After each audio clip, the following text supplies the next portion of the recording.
નમસ્કાર પરીક્ષાર્થી મિત્રો, લક્ષ્ય જીપીએસસી માં આપ સૌનું સ્વાગત કરું છું। હાઈકોર્ટ આસિસ્ટન્ટ માટેની આપણી લક્ષ્ય હાઈકોર્ટ શ્રેણી ચાલી રહી છે, જેના અંતર્ગત કરંટ અફેર સિરીઝ ચાલી રહી છે, જેમાં આપણે government initiative, festival award, summit, meeting આ બધાને જોઈ રહ્યા છીએ। જોશું આગળના કરંટ અફેરને। ઇન્ટર આલ્પાઇન 2023 મિત્રો, આ આંતરરાષ્ટ્રીય આલ્પાઇન ટેકનોલોજીનું ફંક્શન છે, જે ઓસ્ટ્રિયાના ઇનર્સબર્ગ ખાતે આયોજન કરવામાં આવ્યું હતું। હવે મિત્રો, આલ્પાઇન ટેકનોલોજી કોને કહેવામાં આવે છે? રોપવે ટેકનોલોજીને આલ્પાઇન ટેકનોલોજી કહેવામાં આવે છે, બરાબર? એટલે સપોઝ કે તમને આલ્પાઇન ટેકનોલોજી પૂછે કે આલ્પાઇન ટેકનોલોજી કોને કહેવામાં આવે છે, તો તે રોપવે ટેકનોલોજીનો જ નામ છે, યાદ રાખજો। સાથી પોર્ટલ, સાથીનો ફૂલ ફોર્મ છે seed traceability authentication and holistic inventory portal. હાલમાં જ સરકાર દ્વારા બીજના ઉત્પાદન, ગુણવત્તા અને પ્રમાણપત્ર માટેની કેન્દ્રીય ઓનલાઈન પ્રણાલીની શરૂઆત કરવામાં આવી છે, જેનું નિર્માણ એનઆઈસી અને કૃષિ અને કિસાન કલ્યાણ મંત્રાલયે સંયુક્ત રીતે કર્યું છે। અને આ પોર્ટલની શરૂઆત સરકારના ઉત્તમ બીજ સમૃદ્ધ કિસાન યોજનાના ભાગરૂપે જ કરવામાં આવી છે। સ્વાભાવિક વસ્તુ છે, જો કિસાનને સારી ગુણવત્તાવાળું અને સર્ટિફાઈડ બીજ મળશે તો ઉપજ પણ સારી થશે, બરાબર? તો એના જ ભાગરૂપે સરકાર દ્વારા સાથી પોર્ટલની જાહેરાત કરવામાં આવી છે, જેથી તમે કોઈ પણ બીજ લીધું હોય તો એ બીજની ગુણવત્તા, એનું ઉત્પાદન અને પ્રમાણપત્ર સાચું છે કે ખોટું તેની ખરાઈ થઈ શકશે। આગળનો કરંટ અફેર છે global conference on compressed biogas. હાલમાં જ નવી દિલ્હી ખાતે આ કોન્ફરન્સનું આયોજન કરવામાં આવ્યું હતું, જેનો આયોજક સંસ્થા છે IFGE, Indian federation of green energy plus petroleum અને ગેસ મંત્રાલય દ્વારા કોન્ફરન્સનું આયોજન કરવામાં આવ્યું હતું। કોન્ફરન્સનો વિષય વસ્તુ હતો toward a progressive policy framework for robust compress biogas foundation અને ગ્રોથ। મિત્રો, કમ્પ્રેસ બાયોગેસ અને કમ્પ્રેસ નેચરલ ગેસ બંનેમાં તફાવત છે। કમ્પ્રેસ નેચરલ ગેસ અને કમ્પ્રેસ બાયોગેસ બંનેના સોર્સ પણ અલગ છે। કમ્પ્રેસ નેચરલ ગેસ તમને પેટ્રોલના કૂવામાંથી જ મળશે અથવા તો કોઇલ માઇનમાંથી મળશે, બરાબર છે? જ્યારે કમ્પ્રેસ બાયોગેસ જે છે તે જનરલી મ્યુનિસિપલ વેસ્ટને સડાવીને અથવા તો કાવડગને સડાવીને મેળવવામાં આવે છે, બરાબર? તો બંનેના સોર્સ અલગ છે। અને કમ્પ્રેસ બાયોગેસ જે છે એ ટોટલી એન્વાયરમેન્ટ ફ્રેન્ડલી છે, એટલે ઝીરો ઇમિશન કરે છે, જ્યારે કમ્પ્રેસ નેચરલ ગેસ જે છે એ કમ્પ્રેસ બાયોગેસ કરતા થોડુંક ઇમિશન વધુ કરે છે। હા, પેટ્રોલ કરતા પણ ઓછું જ કરે છે, એટલે તમે તેને એન્વાયરમેન્ટ ફ્રેન્ડલી તો ગણી જ શકો, પણ ટોટલી જે છે એ 0% ઇમિશન ફ્રી નથી, બરાબર? આટલો મેઇન ફરક છે। આગળનો કરંટ અફેર જોશું ર્યુવેન રેમેટી હાઈ એનર્જી સોલાર સ્પેક્ટ્રોસ્કોપી ઇમર્જર, જેને રેસીસી તરીકે પણ ઓળખવામાં આવે છે। હાલમાં જ મિત્રો, સૂર્યના કોરોના માસ ઇજેક્શન અને સોલાર ફ્લેરના અભ્યાસ કરવા માટે આ નાસાએ જે સેટેલાઇટ છોડ્યું હતું વર્ષ 2002માં, તે ફરી ચર્ચામાં છે। સેટેલાઇટ એ ઇમેજિંગ સ્પેક્ટ્રોમીટરથી સજ્જ છે, જે સૂર્યમાંથી નીકળતા ક્ષ કિરણ અને ગામા કિરણની નોંધ લે છે। મિત્રો, આ સેટેલાઇટે લીધેલ ઇમેજને હમણાં જ એનાલિસિસ કરવામાં આવ્યું હતું, એટલા જ માટે સેટેલાઇટ ફરીથી ચર્ચામાં હતું। આગળનો કરંટ અફેર હવે જોશું નીનગાલુ સૂર્યગ્રહણ। હવે આ નીનગાલુ સૂર્યગ્રહણ શા માટે ચર્ચામાં છે અને નીનગાલુ સૂર્યગ્રહણ કોને કહેવામાં આવે છે? મિત્રો, આ એક પ્રકારનું હાઇબ્રિડ પ્રકારનું સૂર્યગ્રહણ છે, એટલે કે તેમાં એન્યુલર અને સંપૂર્ણ સૂર્યગ્રહણ બંને જોવા મળે છે, અને હાલમાં જ આવું સૂર્યગ્રહણ જોવા મળ્યું હતું, એટલા માટે ચર્ચામાં છે।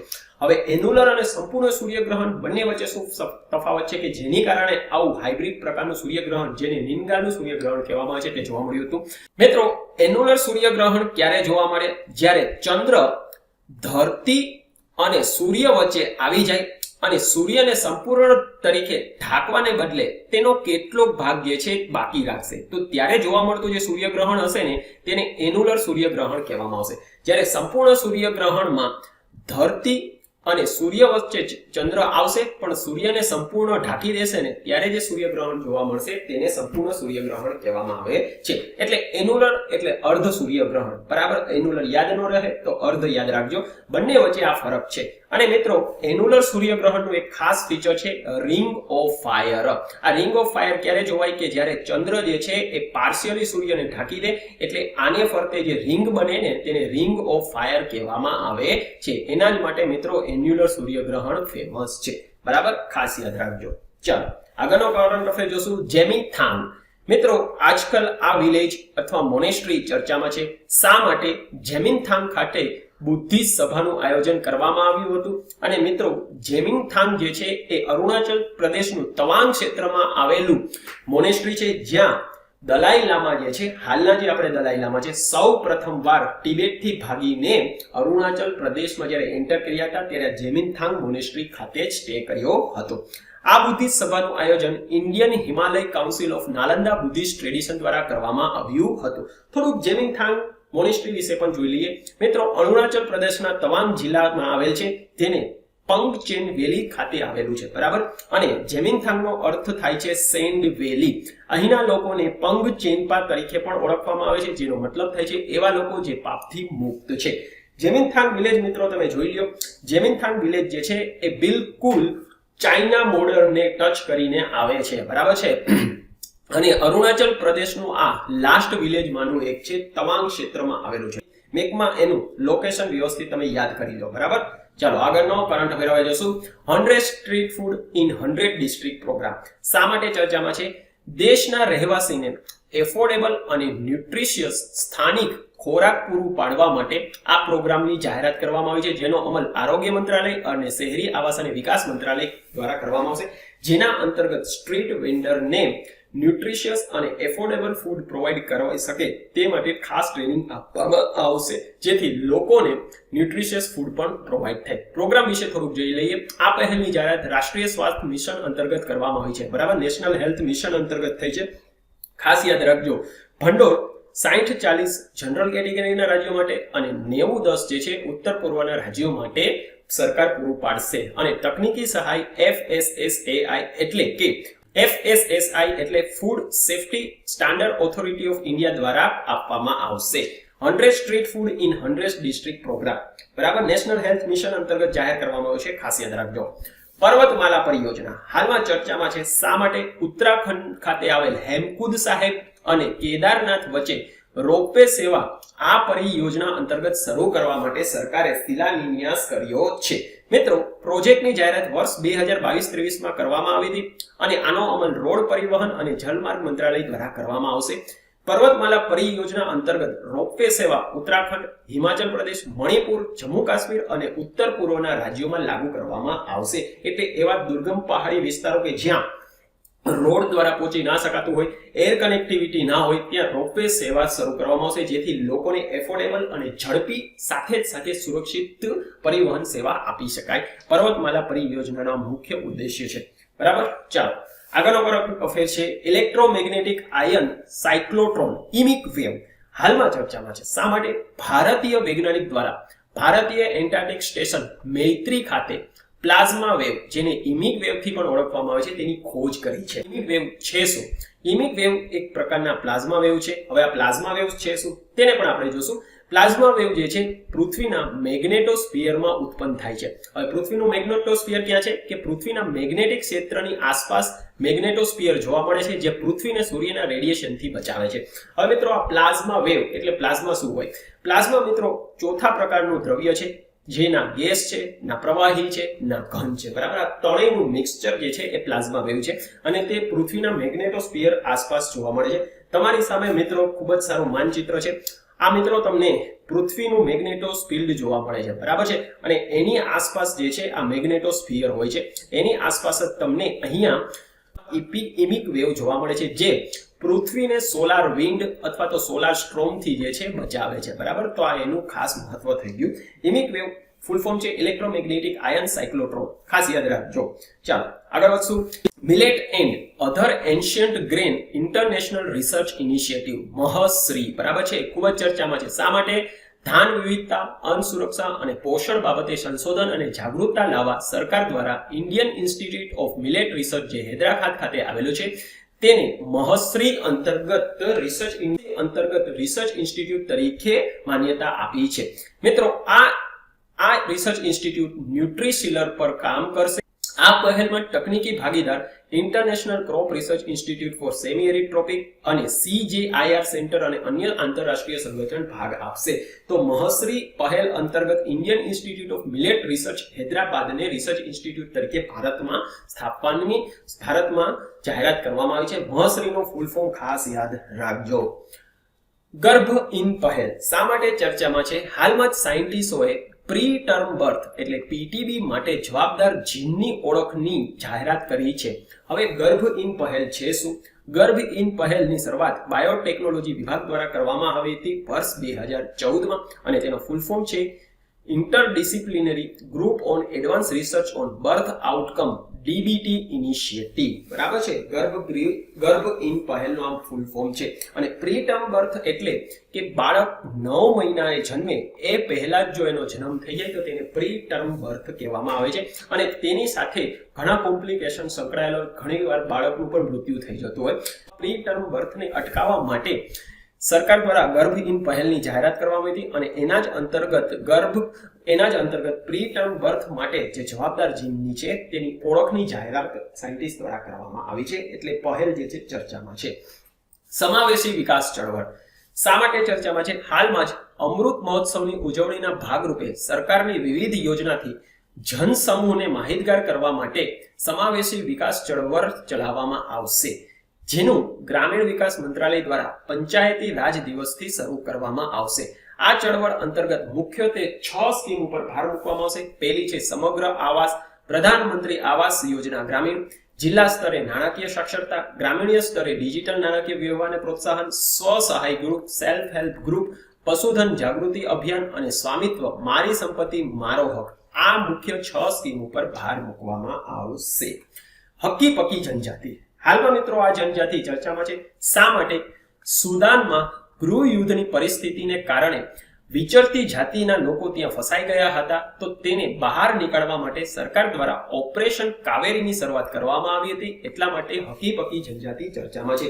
ઓપરેશન કાવેરી સુદાનમાં ગૃહ યુદ્ધ માટે, ઓપરેશન ગંગા યુક્રેનમાં વિદ્યાર્થીઓ આપણા ફસાઈ ગયા હતા તેના માટે. હાલમાં આપણે મિત્રો આ 2 ઓપરેશન કરેલા છે. ઓપરેશન મૈત્રી અથવા દોસ્ત, અને તે શેની માટે હતું કે ભાઈ ટર્કીમાં જે ભૂકંપ આવ્યો હતો તેમાં રાહત સામગ્રી પહોંચાડવા માટે સરકાર દ્વારા ઓપરેશનની શરૂઆત કરવામાં આવી હતી. તો આટલા હમણાં જેટલા પણ ઓપરેશન થયેલા છે તે સર્વને તમે યાદ રાખજો, પરીક્ષામાં પૂછવાના પૂરા ચાન્સીસ છે.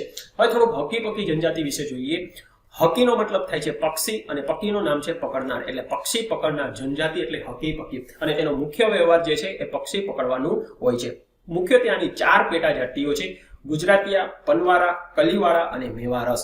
મુખ્યત્વે આ જનજાતિ ગુજરાત અને રાજસ્થાન બોર્ડર પાસે જોવા મળતી હતી, પણ કાળક્રમે હવે તે માઇગ્રેટ થઈને મુખ્યત્વે સધર્ન સ્ટેટ કર્ણાટકમાં જોવા મળે છે. બરાબર, યાદ રાખજો. ચાલો, ઓલ્કીલુટો 3 રિએક્ટર હાલમાં ચર્ચામાં છે. શા માટે? આ યુરોપનું સૌથી મોંઘું ન્યુક્લિયર રિએક્ટર છે, જેનું હાલમાં ફિનલેન્ડ ખાતે જે છે શરૂઆત કરવામાં આવી છે. એટલા જ માટે ઓલ્કીલુટો 3 રિએક્ટર ચર્ચામાં છે. આ રિએક્ટર નવી EPR રિએક્ટર ટેકનિક ઉપર આધારિત છે. EPR એટલે યુરોપિયન પ્રેશરાઇઝ રિએક્ટર ટેકનિક પર આધારિત છે, જેનું નિર્માણ ફ્રાન્સની અરેવા અને જર્મનીની સિમેન્સ કંપની દ્વારા સંયુક્ત રૂપે કરવામાં આવ્યું છે. બરાબર, રિએક્ટરને ખાસ યાદ રાખજો. પોયમ 2. હવે પોયમ 2 છે શું? પોયમ 2 નો ફૂલ ફોર્મ થાય છે PSLV ઓર્બિટલ એક્સપેરિમેન્ટ મોડ્યુલ 2, જેનું હાલમાં જ ઈસરો દ્વારા સફળ પરીક્ષણ કરવામાં આવ્યું છે. હવે એની વિશેષતા શું છે? આ એક નેવિગેશન, માર્ગદર્શન અને નિયમન પ્રણાલી છે, જે યાનનું કક્ષા દરમિયાન નિયમન કરે છે. પ્રણાલી સોલાર પેનલ અને લિથિયમ આયન બેટરીથી સંચાલિત છે. બરાબર, પોયમ 2. લોકબીટ રેન્સમવેર. મિત્રો, હાલમાં જ આ લોકબીટ રેન્સમવેર ખૂબ જ ચર્ચામાં હતો, કારણ કે તે મેક ડિવાઇસને અફેક્ટેડ કરતો સૌ પ્રથમ રેન્સમવેર જોવા મળ્યો છે. અત્યાર સુધી એન્ડ્રોઇડના જોવા મળતા પહેલીવાર મેક ડિવાઇસ, મેક એટલે એપલ ડિવાઇસને અસર કરતો આ રેન્સમવેર છે, જેને ABCD વાયરસથી પણ ઓળખવામાં આવે છે. અને તે ક્રિપ્ટો શ્રેણીનો વાયરસ છે. ક્રિપ્ટો શ્રેણીનો વાયરસ એટલે રેન્સમવેર. મિત્રો, તમને ખ્યાલ જ છે, રેન્સમવેર એટલે ખંડણી માંગતો વાયરસ. અને આવી ખંડણી જો તમારે તમારી ફાઇલને એક્સેસ કરવી હોય, જે ડિવાઇસમાં રેન્સમવેર એટેક કર્યો હોય, તો તે તમારે રેન્સમવેર એને ક્રિપ્ટોમાં દેવી પડશે. બરાબર છે, એટલા જ માટે તેને ક્રિપ્ટો શ્રેણીનો વાયરસ કહેવામાં આવે છે. આગળનો કરંટ અફેર જોશું. પ્રયાગ પ્લેટફોર્મ. હવે પ્રયાગ પ્લેટફોર્મ છે શું? તો જલ શક્તિ મંત્રાલય દ્વારા પ્રયાગ પ્લેટફોર્મની જાહેરાત કરવામાં આવી છે, જે નદીના શુદ્ધિકરણ અને પુનઃજીવન માટે ચાલી રહેલા વિવિધ પ્રોજેક્ટ અને પ્રોગ્રામને મોનિટર કરશે, જેમ કે મિશન ગંગા, બરાબર છે, નમામિ ગંગે મિશન, બરાબર, અને યમુના માટેના જે શુદ્ધિકરણના પ્રોજેક્ટ ચાલી રહ્યા છે, તો તેનું મોનિટરિંગ પ્રયાગ પ્લેટફોર્મ અંતર્ગત કરવામાં આવશે. પ્રયાગનો ફૂલ ફોર્મ છે platform four real time analysis of Yamuna અને ગંગા. બરાબર, જલ શક્તિ મંત્રાલય દ્વારા જાહેર કરવામાં આવ્યું છે, યાદ રાખજો.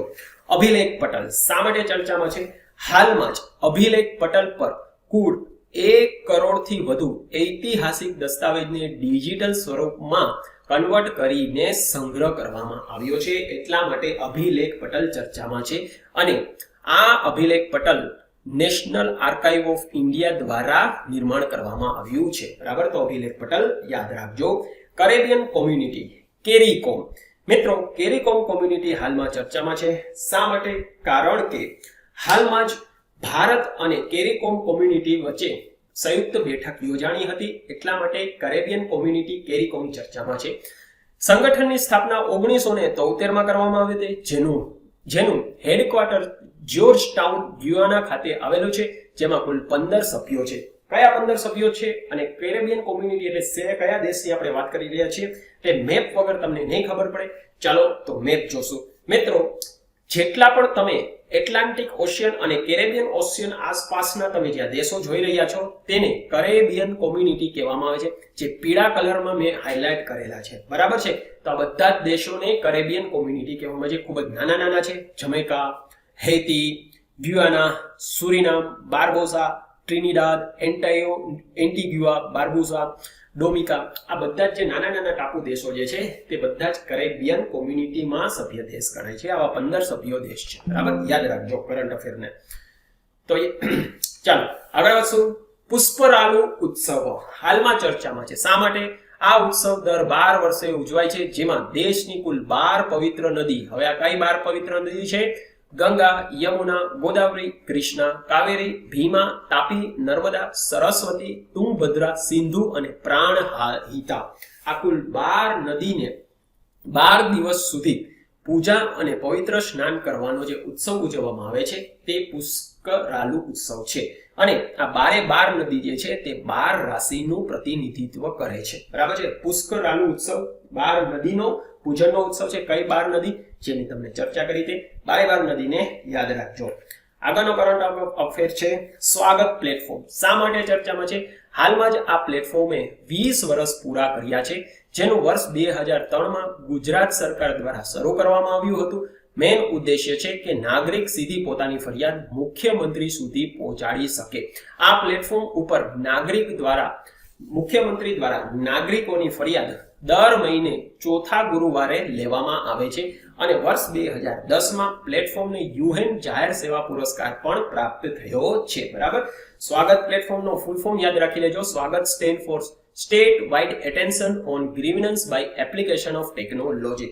મિત્રો, દેશમાં આવું પ્લેટફોર્મ જાહેર કરનાર ગુજરાત છે ને સૌ પ્રથમ રાજ્ય બન્યું હતું. પછી આપણી કોપી કરીને અન્ય રાજ્યોએ પણ આવા પ્લેટફોર્મ ચાલુ કર્યા હતા. બરાબર, સ્વાગત પ્લેટફોર્મ 20 વર્ષ પૂરા કર્યા છે. ફૂલ ફોર્મ ખાસ યાદ રાખજો.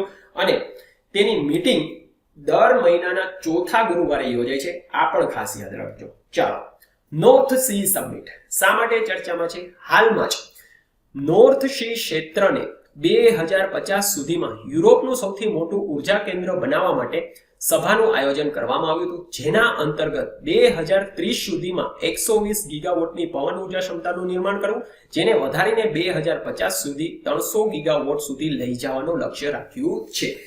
મિત્રો, નોર્થ સી સમિટમાં કુલ 9 દેશો છે. હવે કયા 9 દેશો છે? Belgium, Denmark, France, Germany, Ireland, Luxembourg, Netherland, Norway અને યુકે. અને મિત્રો, નોર્થ સી ક્યાં આવ્યું છે? મેપમાં જોઈ લઈએ. તમારી સામે મેપ હાજર છે. મિત્રો, અહીંયા જે આ લોકેશન પાસે હું કર્સર ઘુમાવી રહ્યો છું તે નોર્થ સી છે. બરાબર, એટલે Atlantic C, north Atlantic C ને એડજન્સન છે. અને એની આજુબાજુના જેટલા પણ દેશો છે, Denmark, Norway, Germany, Netherland, Belgium, France, England, આ બધા જ નોર્થ સી સમિટના સભ્ય દેશો છે. એટલે મેપ ઉપરથી તમે યાદ રાખી લેજો કે ભાઈ નોર્થ સી સમિટમાં કયા કયા દેશો આવેલા છે. બરાબર, ચાલો આગળનો કરંટ અફેર હવે આપણે જોશું. Support four upgradation, preventive repair and maintenance of equipment, supreme. બરાબર, એક્રોનિમ સુપ્રીમ છે, જ્યારે ફૂલ ફોર્મ છે support four upgradation, preventive repair, maintenance અને ઇક્વિપમેન્ટ. સુપ્રીમ પહેલની જાહેરાત વિજ્ઞાન અને તકનીકી વિભાગ દ્વારા કરવામાં આવી છે, જેનો મેઇન ઉદ્દેશ્ય છે કે દેશમાં રહેલ એનાલિટિક ઇન્સ્ટ્રુમેન્ટ ફેસિલિટીના રિપેર, મેન્ટેનન્સ અને સુધારા માટે નાણાકીય મદદ કરવી. આવી નાણાકીય મદદ ખાનગી અને સરકાર હસ્તકની સંસ્થા વચ્ચે 75-25 રૂપિયા વેચવામાં આવશે, જ્યારે રાજ્ય સરકાર હસ્તક 100% જે છે નાણાકીય મદદ કરવામાં આવશે. બરાબર, તો નાણાકીય મદદ અને ફૂલ ફોર્મને ખાસ યાદ રાખજો. India handmade portal. મિત્રો, આ દેશનું સૌપ્રથમ હેન્ડીક્રાફ્ટ અને હેન્ડલૂમ ક્ષેત્ર માટેનું ઈ-કોમર્સ પ્લેટફોર્મ છે અને તેની જાહેરાત ટેક્સટાઇલ મંત્રાલય દ્વારા કરવામાં આવી છે, એટલે ચર્ચામાં છે. દેશનું સૌપ્રથમ હેન્ડલૂમ અને હેન્ડીક્રાફ્ટનું e commerce platform India handmade portal. યાદ રાખજો. Barauni Guwahati gas pipeline. મિત્રો, આ પાઇપલાઇન જે છે એ પ્રધાનમંત્રી ઉર્જા ગંગા પાઇપલાઇન પ્રોજેક્ટનો ભાગ છે, જે રાષ્ટ્રીય ગેસ ગ્રીડનો ભાગ છે, જેના અંતર્ગત દેશમાં પૂરતી માત્રામાં અને સમાન રીતે ગેસની વહેંચણીને સુનિશ્ચિત કરવામાં આવશે. પાઇપલાઇનનું નિર્માણ પેટ્રોલિયમ અને પ્રાકૃતિક ગેસ મંત્રાલય દ્વારા કરવામાં આવી રહ્યું છે. બરાબર, પ્રધાનમંત્રી ઉર્જા ગંગા પાઇપલાઇન પ્રોજેક્ટ અંતર્ગતનો ભાગ છે બરૌની ગુવાહાટી ગેસ પાઇપલાઇન. બરાબર, યાદ રાખજો. Advantage healthcare India 2023. હાલમાં તેની 6ઠ્ઠી આવૃત્તિનું આયોજન કરવામાં આવ્યું હતું. આયોજક મંત્રાલય છે આરોગ્ય અને પરિવાર કલ્યાણ મંત્રાલય. વિષય વસ્તુ હતી વન અર્થ વન હેલ્થ.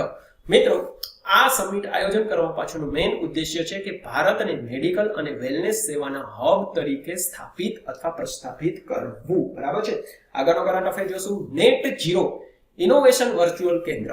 હાલમાં મિત્રો ચર્ચામાં શા માટે ભારત અને યુકે દ્વારા સંયુક્ત રૂપે આ કેન્દ્રની સ્થાપનાની જાહેરાત કરવામાં આવી છે, જેના અંતર્ગત બંને દેશમાં ઉત્પાદન અને પરિવહન ક્ષેત્રને ડીકાર્બનાઇઝ કરવા માટે નવીન ટેકનિક માટે સંશોધન કરવામાં આવશે, જેનો મેઇન ઉદ્દેશ્ય અથવા ભાર હરિત હાઇડ્રોજન એટલે ગ્રીન હાઇડ્રોજનના નિર્માણ પર રહેશે. બરાબર, નેટ ઝીરો ઇનોવેશન વર્ચ્યુઅલ કેન્દ્ર ભારત અને યુકે નું સંયુક્ત આ સાહસ છે.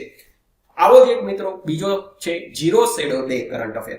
હવે ઝીરો શેડો ડે શું છે કે ભાઈ, હાલમાં જ 9 મેના રોજ ઝીરો શેડો ડે બેંગલુરુમાં જોવા મળ્યો હતો. હવે ઝીરો ડે નો મતલબ શું થાય કે જ્યારે સૂર્ય બરાબર આપેલ સમયે માથા પર હોય ને ત્યારે આ દિવસ જોવા મળે છે. એટલે કે ભાઈ તમારો પડછાયો નહીં પડે, તેને ઝીરો શેડો ડે કહેવામાં આવે છે. મુખ્યત્વે આવું કર્કવૃત અને મકરવૃત ક્ષેત્રમાં જોવા મળે છે અને ભારતમાં બેંગલુરુ એવું શહેર છે કે વર્ષમાં 2 વાર જ્યારે સૂર્ય ઉત્તરાયણ કરે એટલે કર્કવૃત તરફ જાય અને જ્યારે સૂર્ય દક્ષિણયાન કરે એટલે મકરવૃત તરફ જાય, એટલે ટ્રોપિક ઓફ કેન્સર અને ટ્રોપિક ઓફ કેપ્રિકોન તરફ જાય. ત્યારે બેંગલુરુમાં વર્ષમાં 2 વખત આ દિવસ જોવા મળે છે. દિવસ આગા પાછો થઈ શકે, ક્યારેક 9 મે હોય તો ક્યારેક 15 મે હોય. બરાબર, તો દિવસ આગા પાછો થઈ શકે, પણ ભારતના બેંગલુરુ શહેરમાં આ દિવસ જોવા મળે છે ઝીરો શેડો ડે. ખાસ યાદ રાખજો. આગળનો કરંટ અફેર છે ધ બિગ કેચઅપ કેમ્પેન. જાહેર કરનાર સંસ્થા છે વિશ્વ આરોગ્ય સંસ્થા, યુનેસ્કો, ધ વેક્સિન અલાયન્સ અને Bill and Melinda Gates Foundation. Main ઉદ્દેશ્ય આ કેમ્પેનનો છે કે વિશ્વના એવા 20 દેશો જેના બાળકો રસીકરણને ચૂકી ગયા છે, ખાસ કરીને કોવિડ મહામારીને કારણે, તો તેને આ રસીકરણનો ડોઝ આપવો. બરાબર, તો મેઇન ઉદ્દેશ્ય ધ બિગ કેચઅપ કેમ્પેનનો એ જ છે કે ભાઈ કોવિડ મહામારીને કારણે બાળકોમાં જે રસીકરણનો ડોઝ ચૂકાઈ ગયો છે તો તેને ફરીથી એડમિનિસ્ટ્રેશન કરવો. જાહેર કરનાર સંસ્થાને યાદ રાખજો. સિંગ્રિક્સ વેક્સિન. મિત્રો, હવે આ વેક્સિન ચર્ચામાં છે. શા માટે? જીએસકે ફાર્મા દ્વારા નિર્મિત આ વેક્સિનને ભારતમાં હાલમાં જ રસીકરણ માટે ખુલ્લી મૂકવામાં આવી છે. હવે સિંગરિંગ વેક્સિન શેની માટે છે? સિંગરિંગ વેક્સિન શિંગલ વાયરસ માટેની વેક્સિન છે અને આ વાયરસથી અછબડા અને હર્પીસ જેવા રોગ થાય છે. બરાબર છે મિત્રો. સિંગરિંગ વેક્સિન હર્પીસ રોગ માટે 50 વર્ષ કે તેથી મોટી ઉંમરની વ્યક્તિમાં આપવામાં આવે છે. અહીંયા મિત્રો હું તમને સ્મોલ પોક્સ વિશે પણ કહી દઉં. સ્મોલ પોક્સ એટલે સ્મોલ પોક્સ જેને આપણે ગુજરાતીમાં શીતળા કહીએ છીએ, બરાબર, જેને ઓલરેડી આપણે ઇરિગેટ કરી દીધો છે. સ્મોલ પોક્સ માટે વેરિયોલા વાયરસ જે છે જવાબદાર છે, જ્યારે અછબડા અને હર્પીસ માટે સિંગલ્સ વાયરસ જે છે જવાબદાર છે. બંનેના પોઝિટિવ ઓર્ગન અલગ છે. યાદ રાખજો, સિંગરિંગ વેક્સિન જે છે અછબડા અને હર્પીસ જેવા રોગ માટે, હર્પીસ અને અછબડા માટે જવાબદાર સિંગલ વાયરસ માટેની વેક્સિન છે. આગળનો કરંટ અફેર જોશું. નેશનલ હેલ્થ એકાઉન્ટ અંદાજ 2019-20. મિત્રો આમાં કેટલાક રો ફેક્ટ હેલ્થ સેક્ટર માટેના આપેલા છે, તેને ખાસ યાદ રાખજો. આંકડા જે છે એ national health system resources centre દ્વારા આપવામાં આવ્યા છે અને તે વિશ્વ આરોગ્ય સંસ્થાના framework of system of health account 2011 પર આધારિત છે. જોશો કેટલાક ઇમ્પોર્ટન્ટ ફેક્ટને. ભારતમાં જીડીપી ના કેટલા પર્સન્ટેજ આરોગ્ય પર ખર્ચો સરકાર દ્વારા કરવામાં આવે છે? તો વર્ષ 2019-20 માં આ 1.35% હતો, જે વર્ષ 2014-15 ના સરખામણીમાં વધ્યો છે. 2014-15 માં 1.13% હતો. જ્યારે લોકો દ્વારા આઉટ ઓફ પોકેટ ખર્ચ કેટલો કરવામાં આવે છે? વર્ષ 2019-20 માં 47.1% હતો, જે વર્ષ 2014-15 માં 62.9% થયો છે. મતલબ કે ગવર્મેન્ટની આયુષ્માન ભારત સ્કીમ, પ્રધાનમંત્રી જન ઔષધિ કેન્દ્ર, આ બધાને કારણે લોકોનો આઉટ ઓફ પોકેટ ખર્ચમાં ઘટાડો થયો છે. મિત્રો દેશમાં ટોટલ આરોગ્ય ખર્ચમાં સરકારનો ખર્ચો, જેમાં કેન્દ્ર, રાજ્ય સરકાર અને સ્થાનિક નિકાય બધાનો ભેગો આવી જાય છે, તે વર્ષ 2019-20 માં 41% હતો, જ્યારે વર્ષ 2014-15 માં તે 29% હતો. બરાબર, મતલબ કે તમે જોશો તો સબસ્ટેન્શિયલ વધારો થયો છે. સરકાર દ્વારા સામાજિક સુરક્ષા પર થતો ખર્ચો એટલે આરોગ્ય પર, એમાં આરોગ્ય વીમો આવી જાય છે. તો વર્ષ 2019-20 માં તે 9.3% છે, જ્યારે વર્ષ 2014-15 માં 6% હતો. બરાબર છે. અને લોકો દ્વારા થતો ખાનગી આરોગ્ય વીમા પરનો ખર્ચ વર્ષ 2014 ની સરખામણીમાં ડબલ થઈ ગયો છે, એટલે 7%. આની પાછળ મિત્રો કોવિડ મહામારી જે છે એ જવાબદાર છે. બરાબર, તો જેટલા પણ રો ફેક્ટ ડેટા છે તેને યાદ રાખજો. કરંટ પ્રીને લઈને હેમિસ મોનેસ્ટ્રી અને થિક્સે મોનેસ્ટ્રી બંને ચર્ચામાં છે. શા માટે? લડાખમાં હાલમાં જ G20 ની મીટિંગ યોજાણી હતી. તો G20 ની મીટિંગ યોજાણી હતી માટે આ મોનેસ્ટ્રીઓ ચર્ચામાં છે. બંને મોનેસ્ટ્રી મિત્રો લડાખ સ્થિત આવેલી છે અને હેમિસ મોનેસ્ટ્રી જે છે એ લડાખની સૌથી મોટી મોનેસ્ટ્રી છે, જે મહાયાન બૌદ્ધ ધર્મના ડ્રેગન પરંપરા સાથે સંકળાયેલી છે. જ્યારે થિક્સે મોનેસ્ટ્રી જે છે એ ટિબેટિયન બૌદ્ધ ધર્મના ગોમ્પા પરંપરા સાથે સંકળાયેલ છે. અને અહીંયા જ ક્યાં થિક્સે મોનેસ્ટ્રી ખાતે દર વર્ષે ગુસ્તોર ઉત્સવ ઉજવવામાં આવે છે. બંને મોનેસ્ટ્રી બૌદ્ધ ધર્મ સાથે જ છે, પણ બંને મોનેસ્ટ્રી અલગ અલગ બૌદ્ધ ધર્મ. હેમિસ મહાયાન ડ્રેગન પરંપરા, જ્યારે થિક્સે મોનેસ્ટ્રી ટિબેટિયન બૌદ્ધ ધર્મ ગોમ્પા પરંપરા સાથે સંકળાયેલ છે. યાદ રાખજો, તમને પ્રીમાં કન્ફ્યુઝ કરવા માટે ઉલટું આપી દે તો એકવાર ફરીથી રિવાઇઝ કરીને યાદ રાખી લેજો.